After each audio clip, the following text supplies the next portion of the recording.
जसं म्हणतात वेळ आल्याशिवाय ते कळत नाही. आज तशी परिस्थिती झाली वेळ आल्याशिवाय कळत नाही.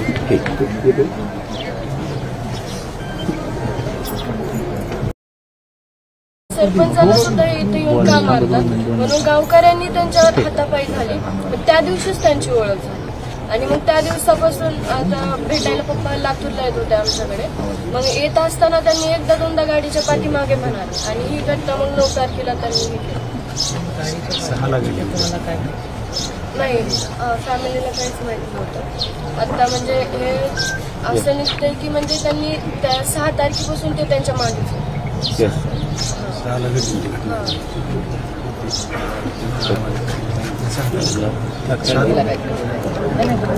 जे आरोपी आहेत ना ते आता म्हणजे आता वेळ लागतोय सापडायला. जे आरोपी आहेत ना ते फरार झालेच नसते. त्या दिवशी पण ते रेकॉर्ड आलं सीसीटीव्ही फुटेज. वाशीमधून आरोपी पळतात आणि त्यांच्या मागे पोलीस आहेत. त्यांनी जर तिथेच पकडलं नसतं ना म्हणजे पकडलं असतं तर हे आरोपी आज इतक्या लांबपर्यंत गेले. आणि ज्यावेळेस यांनी सांगितलं डेड बॉडी इथे इथे आहे म्हणून आमच्या गावातल्या आधी जाण्याच्या अगोदर पोलिसांनी तिथे अँब्युलन्स बोलवली आणि ती अँब्युलन्स आता केजकडे आणायची ना त्यांनी कारण की केजमध्ये सरकारी ऑफिस आहे. त्यांनी ती कळमकडे नेली आणि ज्यावेळेस त्यांना आता जसे आधीचे गुन्हे त्यांनी लपवले तेच कारण असेल आता. बॉडीला पैसे नाही, त्याला बॉडीला पैसे नव्हते, त्याला दुसरं त्याला वळण द्यायचं होतं. तिथं त्यांचे लय मोठे ट्रॅक आहेत, न सांगासारखे ट्रॅक आहेत त्यांचे. कळमला त्यांनी एक लेडीज तयार केली, त्या लेडीजच्या घरी नेऊन त्याला टाकायचं आणि त्याला वेगळं स्वरूप देऊन हे प्रकरण वेगळा ट्रॅक दाबायचं. त्यांचा प्रयत्न असा होता की एक बाई तयार ठेवली होती. त्या बाईकच्या मागे त्यांचे बंधू लागले संतोष तिथपर्यंत पोहोचले आणि तिथे मग ते असं पूर्ण गावाला असा त्यांचा प्लॅन होता पण तो अनसक्सेसफुल झाला. गाडी असल्यामुळे त्यांना गाडी रिटर्न घ्यावं लागली. गावातली पोरं होती दरम्यान तो फंड मागितला गेला 1 लक्ष आणि हे सगळं कारण त्या फंडातनं आणि मग त्याच्या फंडातनं तरी ऑर्डर त्यांनी त्या खंडीमध्ये सुद्धा ह्यांचं नाव म्हणजे हेच मागवत होते की अण्णा असं त्यांनी पण दाखवलं. 2-2.5 तास मारतो हा बघत होता. आम्ही ते तपासला विचारलं ना की ऐकण्यासारखं नाही. या प्रकरणामध्ये 6 तारखेपासून 11 तारखेपर्यंत लोकल पोलिसांना जो तपास केलाय त्यात सगळं गोल. जोपर्यंत प्रकरण सीआयडीकडे जात नव्हतं तोपर्यंत ह्या स्थानिक पोलिसांनी तपास केला. त्याच्यामध्ये सगळे म्हणजे सगळ्या त्यांनी हे सोडून दिलं. तिथं गीते म्हणून एक कॉन्स्टेबल आहे, तो कंटिन्यू ह्या सगळ्या संबंधाच्या कॉन्टॅक्टमध्ये होता आणि तो PI असेल, PSI असेल किंवा DYSP असेल यांच्याशी त्यांचं बोलणं करून येतं. पण यांच्यात एखादा प्रमुख माझी तरी अशी की वाल्मिकच्या जेलमध्ये ज्या बॅरॅकमध्ये दररोज इथली काही 2-4 पोरं मस्ती करतात, त्यांना अरेस्ट होते, 2 दिवसात त्यांना जेल कस्टडी होते. ते जाऊन वाल्मिकच्या बॅरॅकमध्ये बसतात आणि बॅरॅकमध्ये त्याची सेवा करतात. जरा बाहेरचं जेवण जातं, मस्त सगळं व्यवस्थित चालू आहे, मसाज बिसाज. आणि 6 तारखेच्या आधी पण अशा आवाजा कंपनीमध्ये त्यांनी 50 लाख रुपयाला दिले. त्याचा एक अधिकारी त्यांनी अगोदर उचलून नेला होता. आम्हाला सुद्धा माहित नाही, ते आम्हाला काही संबंध माहिती नाही. ते आरोपी जेव्हा अधिकारी उचलला त्या टायमाला त्यांनी खंडणी दिल्या मग त्यांना सोडलं. त्याच्यातला एक आरोपी कुठे अटक झाला नाही, ऑफिसमध्ये पण भेटलं ना त्याला एखादा. आणि ह्यांनी काय केलं सगळं रेकॉर्ड डिलीट करत चालले. तिथे गेले ते कोण डिलीट करतात? आता पोलीस प्रशासन डिलीट करतं का ह्यांचे लोक डिलीट करतात पैसे देऊन आम्हाला काय नाही. आपल्याकडे सगळा डेटा नाही. आम्ही काही सापडला व्हिडिओ काय डिलीट झाल्या. पोलीस प्रशासन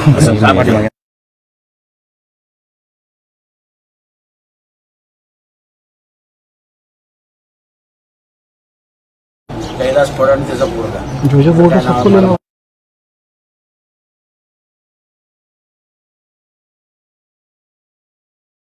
कैलास फडचं नाव आहे आणि आरोपी म्हणून कैलास फड यांचा मुलगा.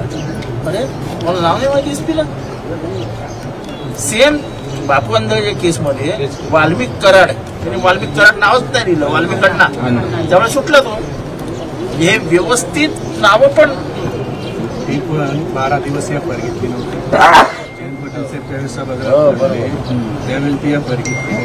ही वेळ आहे तर बाकी सामान्य लोकांची त्यांनी कसं करायचं? आणि आता हे जर यांना जर काही नाही झालं तर ते उद्या बाहेर येतील, नाहीतर ते असे यांचं जे मेन कोण आहे त्यांनी जर हे जर ह्यांना जरी आज फायदा झालं तरी त्यांनी दुसरे 7 बनवले तर बाकीचे सगळे घाबरणारच ना. बाकीचे कसे बाहेर येतील?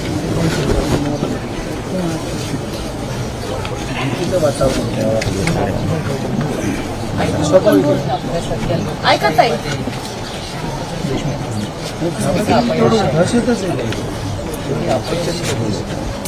आईला बोलायचं. संतोष देशमुख सरपंच असं सगळ्या गावाचं सगळं केलं, चांगलं केलं, न्याय निवाडला, सगळं केलं. त्या दिवशी थोडेफार काय भांडणं झाले असते, तो नको म्हणला असं, करू नका, मारू नका.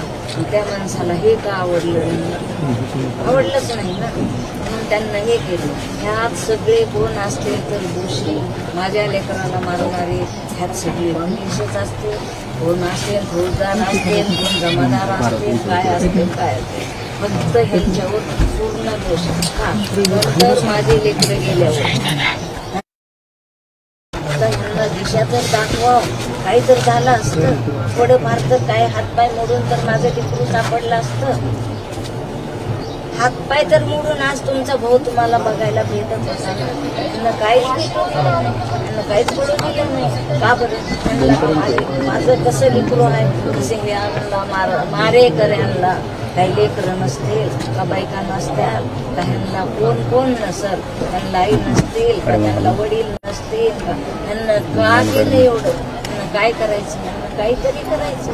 आमच्या गाववाल्याला सांगायचं, आमचे गाववाले सगळे बोलवायचे, काहीतरी ठरवायचं. असं एकट्या माणसाला म्हणून असं करायचं का? करताना पण काय वाटलं असेल, मला काय वाटत असेल, मी त्याची आई असेल, मी स्वयंपाक करून ठेवला माझ्या लेकराला सोमवार सोडा. 5च रिंग वाजल्या माझ्या नंतर माझा फोनच बंद झाला. नंतर केला तर स्विच ऑफ झाला. दादाचा फोनच लागत नाही रे. मला मी दादालाच बघतो ग. लई माझं लेकरू गुन्हे होत हो. गुन्हे म्हणजे कुणालाही कुणीच मदत बिगर कुणी कोणच मदत नाही. मी काय करू आता? मी कुठं माझं लेकरू शोधू? काय करू? काय आरोपी असतील, कुठून असतील, उडता असेल, शेंडा असेल, काय असेल, पूर्ण आरोपी करा. नाहीतर पुन्हा नंतर आम्ही जगायचंय कसं? कुणीच तरी गाववाले जगणार कसं?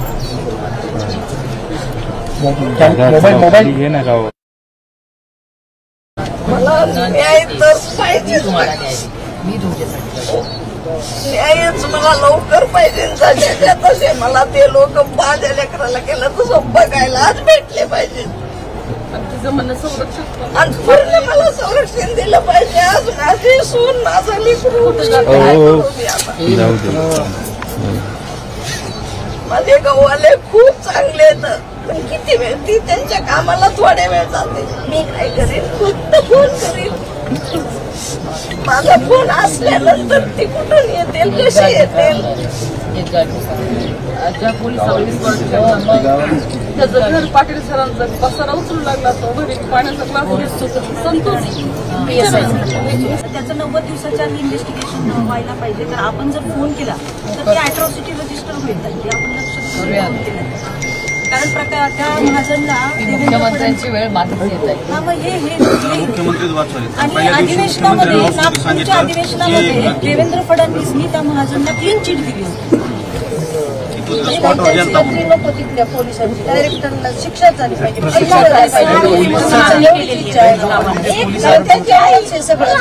पोलीस स्टेशन केसलाच नको, त्याचा उपयोग केलं पैशामुळेच केलं असेल. नाही, पैशाच्या जीवावरच केलं. ते का पैसे खातील का? अन्न खात नव्हते का? नोटाच कागदच खाते. आणि त्यांचं एक म्हणणे अश्विनीचं त्या म्हणला, मला म्हणतं समोरून माझ्या नवऱ्याला मारायचं ना. माझं म्हणणं ते काय म्हणते हातापायी झाली म्हणून त्यांना व्हिडिओ काय युग झाला. मग त्यांनी माझ्या मिस्टरने तरी 10-15 लोक होते त्यांच्यासोबत. माझं म्हणणं त्यांनी त्यांचं अख्खं गाव घेऊन यायचं ना, आणि आमच्या इथल्या स्टँडवर मारायचं, अगं घरी मारायचं, असं गपचिप का म्हणणं न्यायचं त्यांनी.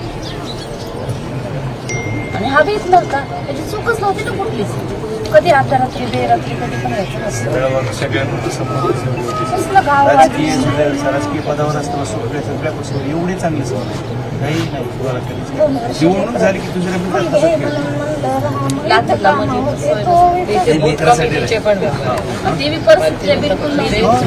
कमिटी ना बुथच्या अध्यक्ष पक्षाचे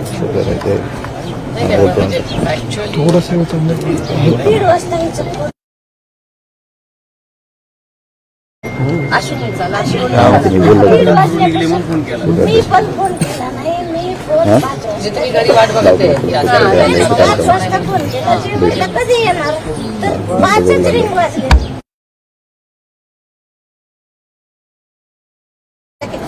कुणाचाही फोन किती वेळ, एक रिंग पहिल्याच रिंगला माझा फोन उचलणार आणि नंतर थोड्या वेळानं केला तर फोनच स्विच ऑफ. मग लगेच मी धरूला केला. अरे दादाचा फोन स्विच ऑफ झाला म्हटलं. तुम्ही जेवायला वाट बघताय सोडायला तरी सुद्धा काही वाटलं नाही बघा. ते म्हणला मी दादाला बघतोय, तरी मी वरण फोडणी टाकलं, कुकर लावलं, गवारी निवडत होते बघा, पिठाचे गवारी मनात कसं येईल ना कोणाच्या आपण आपलं वाट एक पण दिवस मॅडम कधीच भांडण नाही झालं ताईचं मुलासोबतच इतकेवर विषय भांडण्याचा विषय म्हणजे असं होईल असं काय म्हणून त्याला भीती वाटत नव्हती एवढंच. आणि ते सतत म्हणायचे प्रत्येकाचं चांगलं केलं, माझं कशाला कोण वाईट. अहो सन्मुक्ती सुद्धा ताई किती केली त्यांनी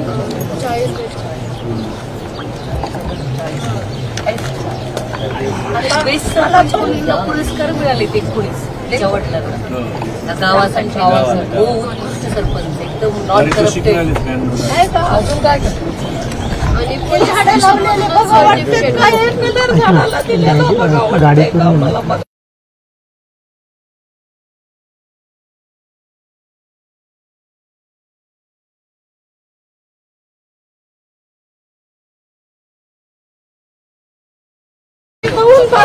सगळे म्हणजे मामाचं गाव मी माहेरी माझे.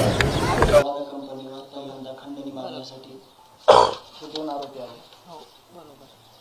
6 आरोपींवर म्हणजे डायरेक्ट त्यांनी पीडी आणि स्टोअर मॅनेजर यांना उचलून अपहरण केलं 28 तारखेला. त्यांच्या गाडीला वगैरे कॅमेरे असल्यामुळं ते ट्रेस झाले. त्या दोन्ही आरोपीला पकडलं तर त्याची फिर्याद ही 29ला झाली. म्हणजे मला ह्याच्यातून हे सांगायचं आहे 29 मे 29 मेला. तर हे 2 कॅरेक्टर आहेत ना, तर आपला जो घटनाक्रम आहे नंतरचा 29/11चा, त्याच्यानंतर 6/12चा, 9/12चा, त्याच्याबद्दल कुठेही आले नाही. म्हणजे मला हे सांगायचं की पोलीस प्रशासनानं त्वरित कारवाई केल्यामुळं त्या दोघांना कळालं. त्याच्यातला एक आरोपी आणखी त्याच्यातला हा आरोपी आहे ना अनोळखी, तो सगळ्यांच्या ओळखीचा आहे. हा ते सांगतो ना, त्याची माहिती आपण त्यांच्याकडून घेऊ, पण त्याच्यावर कुठलीही कारवाई नाही. आणि हेच इथले आमच्या पोलीस प्रशासनाची पद्धत आहे. इतर टाकून द्यायचं, तपासात काही सापडलं नाही म्हणायचं, त्याला सोडून द्यायचं, त्याचा पाठपुरावा देखील कोणी करत नाही. तर मला सांगायचं होतं की हे पहिला FIR आहे की जिथल्या तिथं कारवाई केल्यामुळे हे कॅरेक्टर पुढे कुठल्याही याच्यामध्ये आले नाही. त्याच्यानंतर 6 तारखेला ज्यावेळेस खंडणी मागण्यासाठी हे लोक आले 6/12 त्याच्या अगोदरचा पण एक FIR आहे 29/11चा. तोच 29च्या तारखेत आला. नाही हा तसं ही सिक्वेन्स अशी आहे. 29/11ला ज्यावेळेस इथं खंडणी मागायला आले त्यांच्या नावाखाली, त्यावेळेस हे तेजच्या एका राजकीय कार्यालयात बसले होते तालुका अध्यक्षाच्या, जो की ह्याच्यातला खुनाचा आरोपी आहे विष्णू चाटे. तर 29/11ला हा जो टायमिंग आहे ना, त्या टायमिंगमध्ये हे महाशय त्याची एक रजिस्ट्री होती. ही ह्या धमकीचा जो टायमिंग आहे आणि इथल्या रजिस्ट्रीचा टायमिंग आहे तो सेम आहे. हा टायमिंग ही दुसरी घटना इथली. त्याच्यावर पण कुठलीच कारवाई त्यावेळेस झाली नाही. ही केस संतोष अण्णाचा खून झाल्यावर पोलिसांना कळलं की करायला पाहिजे. त्यावेळेस देखील हे लोक तिथे गेले, बसले, त्यांची कुठलीही तक्रार घेतली नाही. कारण का वरून फोन आला एकदा तक्रार घेऊ नका, तर इथं कुणी जरी आलं, किती जरी मुर्दे पडले, तर इथलं पोलीस स्टेशन तिथली कोणाची केस घेत नव्हतं. ही वास्तविकता आहे. ही गप्पांना माहिती आहे, ही सगळ्या आमच्या पंचक्रोशीत माहिती आहे, सगळ्यांना माहिती आहे. तुम्हाला त्याचे पण काही पुरावे आहेत माझ्याकडं की अण्णांचा खून झाला, पण हाफमटर इतक्या प्रकारचे झालेले आहेत. डायरेक्ट लेकरा बाळात बसलेल्या बापाला उचलून नेऊन मारलेले आहेत. ते लोक समोर येत नाहीत काही. भितात ते लोक. आज जरी कुठं बाहेर गेले लोक तर त्यांना वाटतं आपल्या मागून कुठून कुणी येऊन आपल्याला मारतं का काय. तर हे झालं 29 तारखेचं, जो की FIR याचा कधी झाला, घटना झाली 29ला आणि FIR झाला 11-12ला खुनाच्या नंतर. ज्यावेळेस त्यावेळेस बाप्पा तिथं बसले, तिथून त्यांचा मेल पडल्यानंतर ही सुद्धा FIR झाला नाही तर हा सुद्धा FIR होत नव्हता. त्याच्यानंतर 6 तारखेला ज्यावेळेस ही घटना घडली, आरोपी परत आले, वॉचमॅनला मारहाण केली. वॉचमॅनला मारहाण केल्यानंतर एक गावचा प्रमुख म्हणून तिथून फोन आला की असे भांडण चालले. त्यावेळेस भावाला देखील मारलं. गाववाले भरपूर होते. त्या दिवशी महापरिनिर्वाण दिन होता. त्या दिवशी मग गावातले काही लोक आले. शनी बहार सरपंचाला हात म्हणजे मारलं, शनी त्यांना मारलं. पण ती भांडणं अशी होती की सोडासोडीची. मी स्वतः, तुम्ही इन्क्वायरी करा, PSI शिंदे साहेबांना बोलून घेतलं की मसाज चौकच्या स्टोअरला असे भांडणं चालले, त्या जे कोणी आहेत त्यांना घेऊन जा. आणि आम्ही त्यांना अंगाला हातही नाही लावता दोघा भावांनी. हे सगळे लोक त्यांना बाबासाहेबांची शपथ खाऊन थांबवले आणि ह्या आरोपीला सोडलं. त्या आरोपीच्या गाडीमध्ये, जी की खुनाला गाडी होती, त्याच्यात सगळे हत्यार होते. तरी देखील ती गाडी सकाळी 7ला इकडे चक्रा मारती मसाजोगला. हे आरोपी संध्याकाळी 11:30 वाजता जामीन होती यांची, टेबल जामीन. आणि तो जामीन करणारा बालाजी तांदळे, जो की CID ऑफिसला, जो रजाया पुरवतो ह्यांना पांघरायला, आरोपीला पाण्याच्या बिस्लऱ्या पुरवतो, हे इथपर्यंत ह्या घटनाक्रम झालेला आहे या 29 तारखेचा. त्याच्यानंतर अॅट्रॉसिटी 12 तारखेला झाली. खून झाला 9 तारखेला, अॅट्रॉसिटी झाली 12 तारखेला. ही अॅट्रॉसिटी 6ची.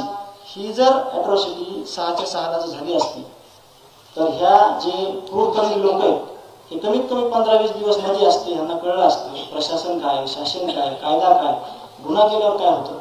हे बिलकुल झालेलं नाही. आणि मग त्याच्यानंतरची स्टोरी अशी की ज्यावेळेस माझ्या भावाचा मृत्यू झाला त्यानंतर मिसिंगची केस 3.5 घंट्याने यांनी, आमची गडबडीत बाहेर होतो आम्ही तर सही करायला मध्ये बोलून सही घेतली, इथपर्यंत झालं. त्याच्यानंतर घटना घडली 7 पर्यंत. सगळे लोक गावातल्या रस्त्यावर बसले रात्रीच्या 1 वाजेपर्यंत. तोपर्यंत कुठलीही कुणी त्याच्यात फेरबदल केला नाही, कुणी पुरवणी FIR घेतला नाही.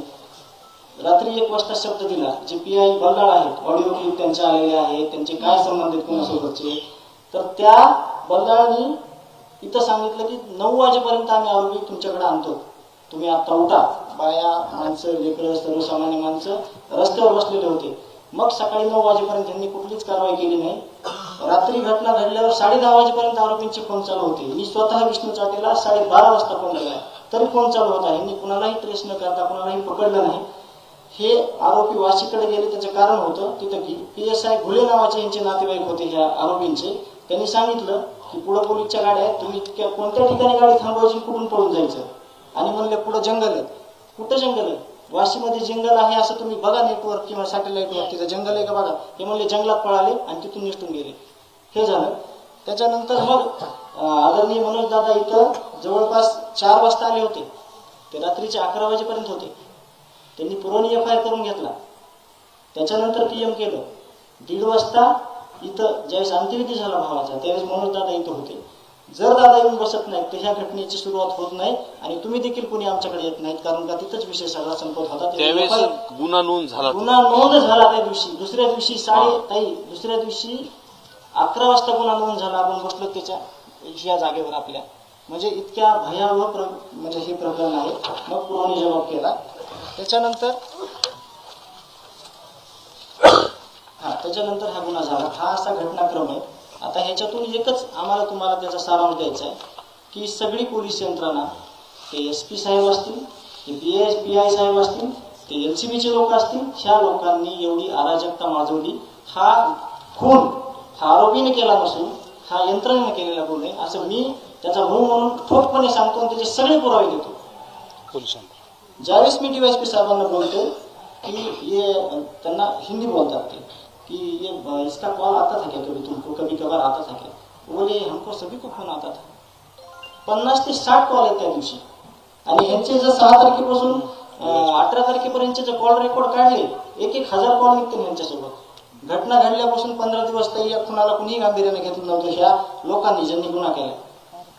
आणि आता सगळे म्हणतात खूप संवेदनशील मुलगा आहे मी, माझा भाऊ गेलाय, माझं सगळं जे आयुष्यातलं जे होतं ते सगळं गेलं. माणूस गेल्यानंतर कुणी प्रेम दाखवतं, गाव दाखवतं, ते दाखवतं, पण मी जिवंतपणे माझ्या भावाला, माझे आई वडील, माझे जे कुटुंब आहे, सगळ्यात माझा प्रमुख माणूस होता. मी त्याच्या सावलीसारखा आतापर्यंत राहत होतो. मला त्याची उणीव कशालाच भरून येणार नाही, कारण का मी त्याच्या खांद्याला खांदा लावून जे सगळं आतापर्यंत काम केलं निस्वार्थीपणे ते आम्ही दोघांनी मिळून सोबत केलं. तर माझा एवढा घात केलाय, तर तो घात ह्या लोकांनी केलाय. आणि असे 100वर प्रकरण असतील. तुम्हाला त्याच्यातला एक फोटो दाखवतो. हे लोक बिचारे, यांच्या घरी कुणीच नाही लढायला. जे तुम्हाला एक उदाहरण दाखवतो. असे 100वर लोक आहेत, त्यांना अशा पद्धतीनं मारले जात आहे. केज पोलीस स्टेशन मध्ये तिथले सीसीटीव्ही काढायला सांगा बाप्पा. त्या दिवशी ह्यांनी साधी यांची देखील घेतली. एकदम गरीब माणूस आहे. नाव, गाव, पत्ता, दवाखान्यात घेतलेली ट्रीटमेंट, आमच्याकडे सगळे पेपर आहेत. आम्ही टिकलोतच फक्त गावाले आणि आम्ही एका गोष्टीवर, की जे ह्या पोलीस यंत्रणेनं 8 दिवसात पहिल्या करायचं होतं ते केलं नाही. पण आम्हाला जर तसं त्यांच्यावर भरोसा टाकून बसलो असतो तर ताई आमचं कुणी ऐकून घेतलं नसतं. आमच्याकडे सगळ्या गोष्टींचे पुरावे आहेत. सगळे सीसीटीव्ही हे समाजातून आलेत. काही पत्रकार बंधूंकडून आले, काही चळवळीतल्या लोकांकडून आलेत, काही गावकऱ्यांकडून आलेत. हे दुर्दैव आहे. या पोलीस स्टेशननं पहिल्या 6 दिवसात पूर्ण जिल्ह्यातले सगळे सीसीटीव्ही फुटेज हे हस्तगत करायला पाहिजे होते. सर्रास फिरतायत सगळीकडे आरोपी. घटना झाल्यावर पण हप्ते वसुली करतायत. आता जो कृष्ण आंधळे ना फरार, त्याच्या मित्रांनी त्याच्या वाढदिवसा दिवशी अशोक मोहिते नावाच्या डोक्यात कोयता मारला. तो लातूरच्या सह्याद्री हॉस्पिटलला ऍडमिट होता आणि त्याला आम्ही सुट्टी डिस्चार्ज होताना मी गेलो होतो स्वतः तिथं. एवढ्या घाबरलेल्या अवस्थेत होता तो. आणि होमगार्ड आहे तो, स्वतः होमगार्ड आहे तो. म्हणजे ह्या घटना अगोदर पण घडत होत्या आणि पुढे सुद्धा ह्या घटना अशा घडतात की लोक जे आहेत ना, आरोपीची सुनावणी असेल ना ताई, त्याचं मनोबल वाढवण्यासाठी येत आहेत आणि आम्हाला दाखवतायत की म्हणजे आम्ही त्यांचं समर्थन करतोय. आम्हाला कुठेतरी भीतीयुक्त वातावरणात आम्हाला भीती वाटावं. पण मी स्वतः, माझं कुटुंब आणि गाव आम्ही कधी घाबरणार नाही. आम्ही कुठल्याही स्टेजला जाऊ, आम्ही कुठेही न्यायाच्या भूमिकेत आम्ही कधी कुठेही उतरायला तयार. गावकरी सोबत आहेत. यापेक्षा सगळे समाज, तुम्ही सगळे लोकप्रतिनिधी सगळ्या गोष्टी बाजूला ठेवून आमच्या सोबत आहेत. आम्ही ह्या ज्या गोष्टी सांगितल्यात ह्या त्रिकालाबाधित सत्य आणि ह्याचे आमच्याकडे पेपर आहेत. आणि ज्या काही अनऑफिशियल गोष्टी आहेत त्याचे काही पुरावे नाहीत, त्या गोष्टी सुद्धा आमच्याकडे आहेत. त्या तुमच्याकडे न मांडण्याचं कारण की जर कोणी सिद्ध करा म्हणलं, जर कोणी म्हणलं तर ते आमच्याकडे नाही. म्हणून आम्ही तुम्हाला त्याचे फक्त फोटो दाखवले. खूप आहेत अशा फाईल, खूप झाल्यात ह्याच्या. जेवढी डॉक्युमेंटरी तपास यंत्रणेकडे नसेल तेवढी आमच्या मसलेवाल्यांनी तयार केलेली आहे. हेच काम त्यांचं होतं, त्यांनी आतापर्यंत केलेलं नाही. आणि आमची प्रामाणिक भावना आहे, जे या लढ्यामध्ये सगळे येत आहेत, आम्हाला फक्त न्याय पाहिजे. आम्हाला न्याय व्यतिरिक्त काहीच नाही पाहिजे. आमच्याकडे आमच्या गावाची पार्श्वभूमी अशी आहे, हे तुम्हाला सांगितलं. हे गावचं प्रमाणपत्र आहे मागच्या 2 वर्षात भेटलेलं. हे जे आरोपी आहेत सगळे, हे आरोपीचे जेवढे गुन्हे आहेत त्याच्या 10% पण गुन्हे आमच्या गावाचे नाहीत. आणि ते गुन्हे कोणते आहेत? किरकोळ, शेतीचा वाद, कुठंतरी ह्याचा वाद, पण ते असे गंभीर गुन्हे नाहीत. हे 2 फरक आहेत. एवढं गाव चांगलं, जे आरोपी आहेत ना असं सांगायचं म्हणजे ही गावची पार्श्वभूमी आहे. असं आमच्या गावचा इतिहास आहे. आणि असं गुन्हागोविंदानं गाव चालणार त्याचे इतके भयानक पद्धतीनं संपवलं. आम्ही आमच्याकडं कधीही आम्ही ह्याची उणीव भरून काढू शकत नसतो. हे सगळं तुमच्याकडे येतं.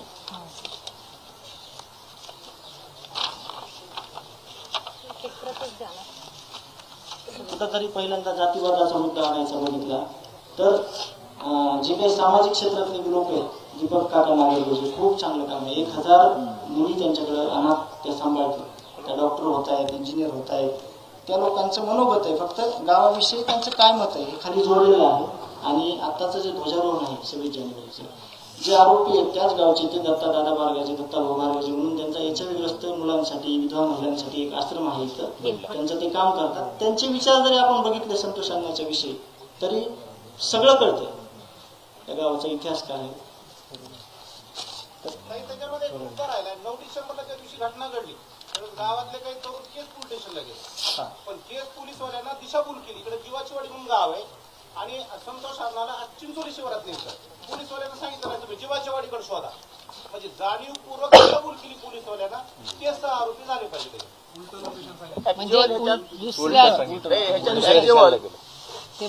प्रशांत महाजन आणि PSI राजेश पाटील खरे आरोपी तेच आहेत. राजेश पाटील आणि राजेश पाटील आणि पीआय प्रशांत महाजन हे खरे आरोपी तेच आहेत. त्यांनाच हे सगळ्या जे आरोपीचे त्यांचे सगळं संगनमत होतं. त्यांना डिटेल माहिती होतं की संतोष देशमुखला कुठं नेलं, काय केलं, काय सगळं डिटेल. सस्पेंड केलं. राजेश पाटलाला सस्पेंड केलंय आणि प्रशांत महाजनची हेडक्वार्टरला बुलेट लावून पोलीस स्टेशन समोर उभा राहतो असा आयटी मध्ये. कोण 3 दिवसाखाली मला भेटला होता. रोजच केसमध्ये.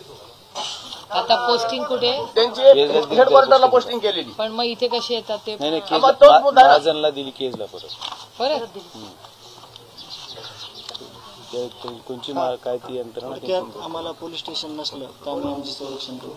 अरे असं कसं म्हणजे जर असं होत असेल तर खूप गरीब लोक आहेत. परत कसं पाठवलं याला? त्याला पाठवला पाठवला होता. त्याला इन्क्वायरी लावायला पाहिजे ना. सेक्शन 4 खाली अॅट्रॉसिटीचा गुन्हा 6 तारखेला घेतला नाही. त्याच्यावर तो सेक्शन 4 मध्ये जो अधिकारी टाळाटाळ करतो त्याला नियमाने सेक्शन 4 ने अॅट्रॉसिटीत आरोपी करायला ऐकते कामात आहे गेल्यामुळे ऐकतच नाही. आपलं किती कामात आहे की ही लई छोटा विषय. एवढे कुठल्याही परिस्थितीत महाजन जो आहे रामकृष्ण बांगरवर खोटे गुन्हे त्याच्यावरती अॅट्रॉसिटीचा गुन्हा दाखल झाला पाहिजे. कारण का त्यांनी अॅट्रॉसिटी नोंदवण्यात हायगाई केली. आता ह्याच्यातला रामकृष्ण बांगर नावाचे ते येणार होते आता इथे आले की त्यांच्यावरती ह्या सगळ्यांनी मिळून खोटे केसेस केल्या. त्यांची बायको जी रामकृष्ण बांगर ही म्हातारी बाई आहे. 5 केसेस केल्या, 1 नाही 5. नाही पण त्याच्यात हाईट म्हणजे तिन्ही रिव्हॉल्वरनी गोळी मारली असं दाखवलं. आता त्यांना जामीन झाला म्हणजे मुलाचा अजून पोराचा राहील मुलाचा करत नाही हेच कळलं नाही. म्हणून म्हणजे गावकऱ्यांना कदाचित हे नसेल. आमची मागणी काय होती, आम्ही जेव्हा विधानसभेत बोलत होतो की तुम्ही आम्ही जे विधानसभेत होते मागणी त्याच्यामधला माझा जो प्रमुख मुद्दा होता तो म्हणजे तुम्ही ज्युडिशियल इन्क्वायरी लावा आणि ज्युडिशियल इन्क्वायरीचा स्कोप मोठा ठेवा. म्हणजे इथे ज्यांच्यावर अन्याय केले त्या वाल्मिक कराड आणि कंपनीने धनंजय मुंडेंच्या आशीर्वादाने त्या सगळ्यांना तक्रार नोंदवता येईल. कारण मला अनेक कुटुंबियांनी फोन केला. आता हे महादेव मुंडेचं प्रकरण आहे. त्याच्या बायकोनी पहिल्यांदा माझी संपर्क साधला की असं आहे. म्हणजे ताई तुम्ही बोला, आम्ही उभा राहतो. तसे अनेक प्रकरण आहेत. त्यामुळे हा स्कोप जोपर्यंत काही वाढवत नाही ज्युडिशियल इन्क्वायरीचा तोपर्यंत कोणालाच नाही मिळणार. इथे अन्यायग्रस्त लोकांची मालिका आहे. ते रामकृष्ण बांगर यांच्या 12 शैक्षणिक संस्था होत्या. त्या 12 शैक्षणिक संस्था 18 शैक्षणिक संस्था वाल्मिक कराड आणि धनंजय मुंडेला पळकवायच्या होत्या आणि म्हणून त्यांच्यावर खोट्या केसेस दाखल केल्या. म्हणजे मला लाज वाटते. मी एसपीला दर आठवड्याला 3-4दा फोन करायचो की साहब झूठा केस है, बेचारे बुढ़ा बुढ़ी घूम रहे, भाग रहे इधर से उधर, उनको आप अगर झूठा बोलते तो 2 मिनट में छूट जाएगा. ते करायला त्यांनी 3 महिने घेतले. अशा खोट्या केसेस काय वाटेल ते झालं. 2 वर्षात इथे वाटेल ते झालं. म्हणजे खास करून ह्या म्हणजे जे 2.5 वर्ष मागची गेली सरकारची त्याच्यामध्ये इथे धुमाकूळ झाला. त्यामुळे जोपर्यंत ते सगळं ज्युडिशियल इन्क्वायरीच्या चौकटीत येत नाही तोपर्यंत काही कोणाला न्याय मिळणार नाही आणि असंच प्रकरण दाबली जातील. आणि जे पोलीस इथे होते त्या पोलिसांची ताई म्हणजे या गावकऱ्यांचा प्रति इच्छा असेल त्याच्यातला एकही पोलीस जिल्ह्यात राहता कामा नाही ना. हे शेवटी आउट ऑफ द स्टेट नोकरीच्या बाहेर पण नाही यांना म्हणजे काढूनच आता मग सध्या पुरत्या जिल्ह्याच्या बाहेर तर पाठवा. करणार आहेत ना. सध्या तरी जिल्ह्याच्या बाहेर पाठवा. आता तो प्रशांत महाजन 2 केसेस दाखवले त्याच्या. ते बापवंडर मिरटर केसमध्ये पण त्यांनी वाल्मिकला मदत केली. वाल्मिक आरोपी आहे तरी तो आठवड्यात 1दा 2दा 3दा त्याच्यावर जेवायला जायचा, चहाला बसायचा. वाल्मिक आरोपी असताना बिसमरी केली त्यांनी नंतर बिसमरी केली. पण म्हणजे अशा पद्धतीने कुठलं हे असतं का. आता मी मगाशी दाखवले कैलास फडचिकस, कैलास फडचेपोराचं नाव नाही का. मग एसपी कसं काय कैलास फडचा मुलगा म्हणून FIR करतो. म्हणजे स्टाईल आहे यांची आणि हे सगळं वर्ण मॅनेज होतं. हे धक्कादायक आहे एकदम. आणि जोपर्यंत ताई वगैरे असं बोलत नाही की तुम्ही ज्युडिशियल इन्क्वायरीचा स्कोप वाढवा आणि ते पॉइंट ऑफ रेफरन्स मध्ये ते आणा की ज्यांना तक्रार करायचं असेल त्यांनी जजला येऊन तक्रार करावी तरच होईल. नाही तर मग असंच एक मर्डर झाला पुढे अजून मर्डर होतच राहतो.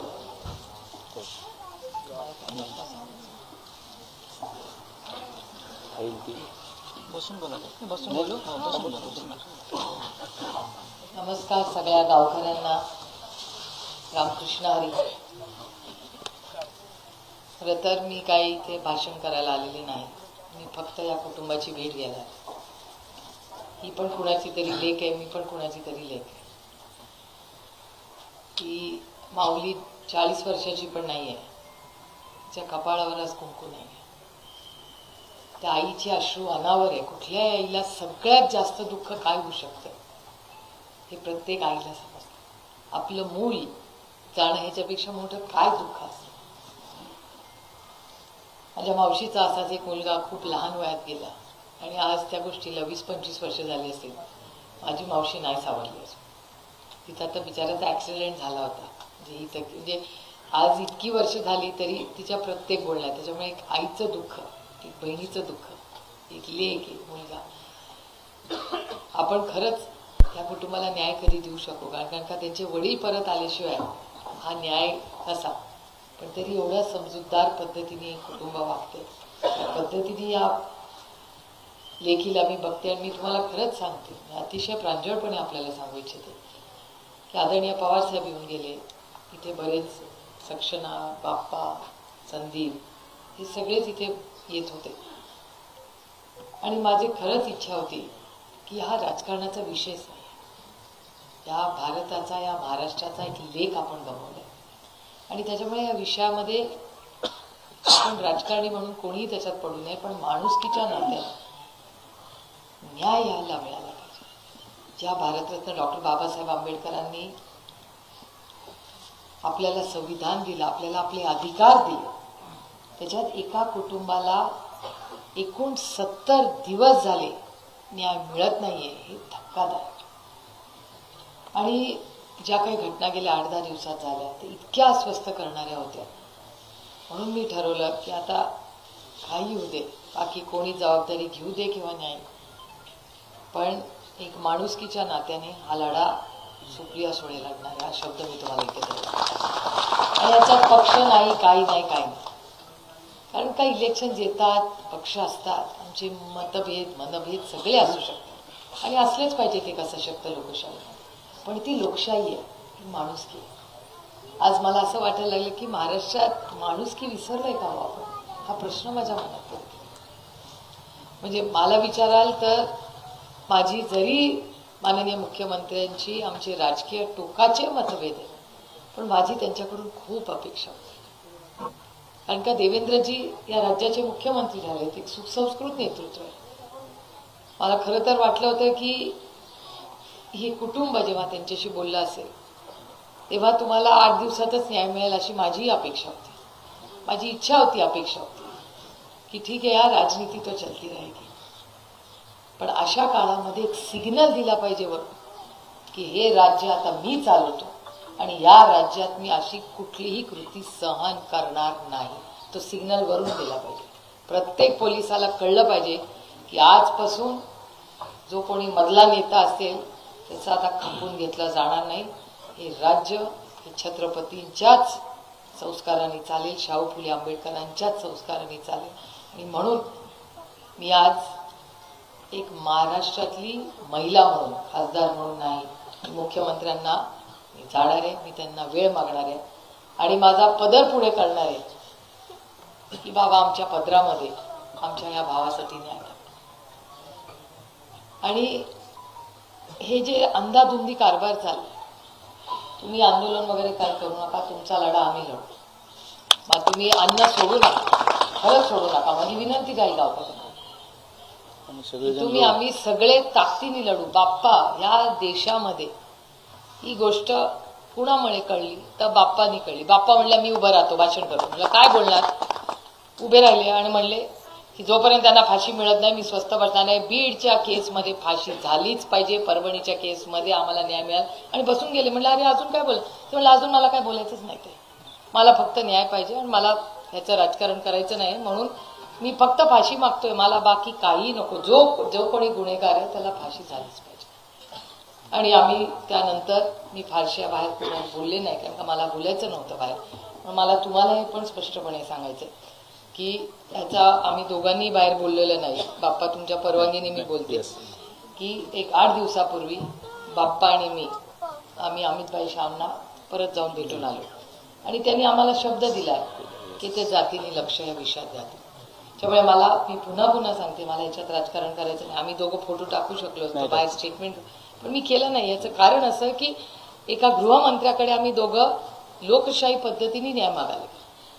बाप्पा आधी भेटून आले होते, आम्ही परत परवा भेटून आलो आणि माझी अतिशय विनम्रपणे प्रांजळपणे त्यांना हात जोडून विनंती की बाबा ह्याच्यामध्ये मग पोलीस असू दे, अधिकारी असो, कोणीही गुन्हेगार असो, त्याची गय करू. या राज्याने एवढं मोठं मतदान करून तुम्हाला केलं, न्याय जर मिळाला तर काय करायची ती सत्ता मला सांगा. आता त्यांनी मला त्यांच्या कुटुंबाचा एक फोटो दाखवला, अप्रतिम, म्हणजे दृष्ट लागली तुमच्या फोटोला. मला विचार आणि मी तुम्हाला शब्द देतो की मी कोणाला कुठे भेटणार नाही, काही करणार नाही आणि कॉम्प्रोमाइजचा तर विषयच नाही. सत्यमेव जयते, सत्याचाच विजय झाला पाहिजे. जो कोणी याच्या मागे असेल त्याला आपण फाशी ही मिळालीच पाहिजे. मी या मुलीला शब्द, मी त्याच्या आईला आणि आजीला याच्या शब्द देऊन की ह्याच्यात राजकारण नको. तुम्ही म्हणता तसं काय कोणाचं होईल त्याला आपलं काही घेणं देणं नाही, पण ह्या बीडमध्ये ही सगळी जी मस्ती आहे ना यांची, ही उतरलीच पाहिजे. ही सत्तेची आणि पैशाची मस्ती आहे. सत्ता आणि पैसा आयुष्यभर टिकत नाही आणि ती कशाने भांडायची, ती लढा सत्यानेच मोडून काढायचा. आपण सगळे जोपर्यंत एकत्र आहोत ताकदीने लढू. तुमच्या काय कोर्ट केसेस असतील, काय असतील, स्वतः मी बघेन. मी स्वतः तुम्हाला न्याय मिळाल्याशिवाय स्वस्थ बसणार नाही. आणि हे फक्त तुमच्या कुटुंबासाठी नाही आहे. तुम्ही म्हणला तसं बीडमध्ये ते जे कुणाला हाणामारी झाली आता त्याचं डोकं फोडलंय कोणाचं, तो फोटो तुम्ही दाखवला. त्या कुटुंबाची माहिती घ्या, त्या कुटुंबाला पण आपण न्याय. हे कुठेतरी थांबलंच पाहिजे. ही गुंडागर्दी थांबलीच पाहिजे. बीड मधली प्रत्येक महिला मन मोकळेपणे जशी मी राज्यात आणि देशात फिरते तशा तुम्ही फिरल्याच पाहिजेत. तुम्हाला काळजी वाटता कामा नाही माझी लेक बाहेर गेली. कशा काय करते प्रशासन? मग सत्तेमध्ये बसला ना, विकास विकास विकास, हा यांचा विकास आहे. जर माझी लेक जाणार असेल, ती मगाशी आई मला म्हणत होती की माझा लेक बाहेर गेला. तुम्हाला माहितीये तुमची आई काय म्हणली मला? तुमची आई मला असं म्हणाल्या की जेव्हा माझा लेक बाहेर जातो तो घरी येईस तोवर माझ्या काळजात अशी चिंता वाटत असते. याच्यासाठी महात्मा गांधी लढले, याच्यासाठी या देशात स्वातंत्र्य आलं की या माऊलीला मुलाचा बाहेर गेल्यावर दुखदुख करते की माझा लेक परत घरी येईल का नाही. हे प्रशासन आहे, हा महाराष्ट्र आहे, हा चव्हाण साहेबांचा महाराष्ट्र आहे. मी तुम्हाला शब्द देते की ही लढाई आज तुमची नाही, ही लढाई आमच्या सगळ्यांची आहे आणि तुम्ही कोणीही उपाशी राहणार नाही. या राज्यातला माझा कुठलाही भाऊ किंवा बहीण उपाशी राहणार नाही. उपाशी राहिले तर आम्ही राहू, पण तुम्हाला आम्ही उपाशी राहू देणार. तुम्ही या लढा लढायचा नाही, आम्ही लढणार आहोत. कशासाठी आम्ही सगळे आहोत? आम्ही लोकप्रतिनिधी आहोत ना. कशाला लोकांनी आम्हाला निवडून दिले? याच्यासाठीच निवडून दिलंय ना.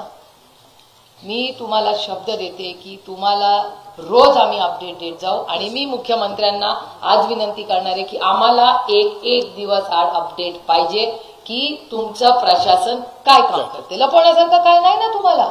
मग का पारदर्शकपणे राज्याला सांगत नाहीये तुम्ही काय चाललंय? अहो जेव्हा या सगळ्या घटना होत होत्या या 15 दिवसाच्या, तो माणूस काय त्यांचं नाव वाल्मिक कराड ना, वाल्मिक कराडची हिंमतच कशी होते की व्हिडिओ काढून मी पोलीस स्टेशनला येतोय. काय समजता तुम्हाला? कुणाच्या जीवावर ही मस्ती आहे? ही पैशाची आणि सत्तेचीच मस्ती आहे ना.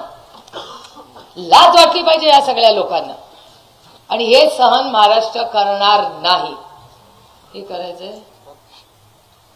मी तुम्हाला शब्द देते की हा जो कोण 7वा आहे ना, तो कृष्णांदळे आहे कुठे? असंच गायब झाला हवामध्ये. कुठे गेला? तुम्ही मला पाणी आणा त्यांच्यासाठी, पाणी द्या. कृष्ण आंधळे गेला कुठे? असा कसा गायब झाला? तुम्ही मला सांगता तुम्ही ट्रॅक करू शकत नाही. अहो रोज आमचे फोन ट्रॅक करते सरकार. तो कृष्ण आंधळे सापडत नाही यांना. कुणाला पटतं इथे की कृष्ण आंधळे सापडू शकत नाही? मला सांगा, असं शक्य तरी आहे का? जेव्हा संदीप काहीतरी त्याच्यावर बोलला तर सगळ्यांनी एवढी संदीपवर टीका केली. असं कुठे झालं? 2 महिने झाले कृष्ण आंधळे मिळत नाही. हा जे बोलला ते खरं बोलला, तिचा मर्डर झाला खरं, त्याच्याकडे सर्वात गुप्त माहिती कृष्णा आंधळेकडे आहे. आणि मला कृष्णा आंधळेचा सीडीआर फोन पडला, कुठे गेला फोन? सीडीआर काढा तुम्ही. फोन असा जातो कुठे? आम्हाला सीडीआर पाहिजे. कृष्णा आंधळे आणि प्रत्येक जे 7 लोक अटक झाले त्यांचा सीडीआर हा फोनचा मिळालाच पाहिजे. आणि याच्यासाठी आपण सगळे मिळून लढा लढू. आणि त्याचा तुम्हाला काय बोलायचं? एसपीचे सीडीआर काढा, डीवायएसपी आणि एसपीचे सीडीआर पहिले म्हणजे जेव्हा मर्डर झाला त्याच्या आधी आणि त्या आवाजा कंपनीच्या मध्ये एसपीचे आणि सगळ्यांचे सीडीआर काढा, डीवायएसपीचे सीडीआर काढा. आणि ताईंनी ज्याचे हिंट दिली की प्रशासनानं, ताई तुम्हाला आठवत असेल की शीना बोळा नावाचं एक प्रकरण झालं होतं. आतापर्यंत महाराष्ट्रामध्ये जेवढी खून प्रकरणं झाली म्हणजे पब्लिक मध्ये गेली. पोलीस हे बघतं की एक दिवसाआड पत्रकार परिषद घेऊन झालेली चौकशी महाराष्ट्रासमोर ठेवते. मग ह्या खून खटल्यामध्ये एकदाही पोलीस प्रशासनाने आजपर्यंत पत्रकार परिषद घेऊन ही अशी चौकशी झाली आहे का सांगितलं नाही?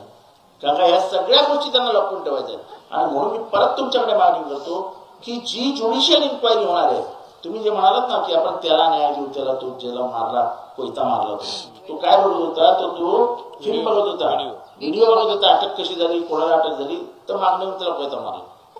या सगळ्यांना जोपर्यंत ज्युडिशियल इन्क्वायरीच्या परव्ह्यू मध्ये घेत नाही, त्याच्या म्हणजे कक्षेत घेत नाही ज्युडिशियल इन्क्वायरीच्या, तर काहीच नाही मिळणार नाही. लोकच तो रामकृष्ण बांगरची फॅमिली घाबरत होती माझ्याशी बोलायला.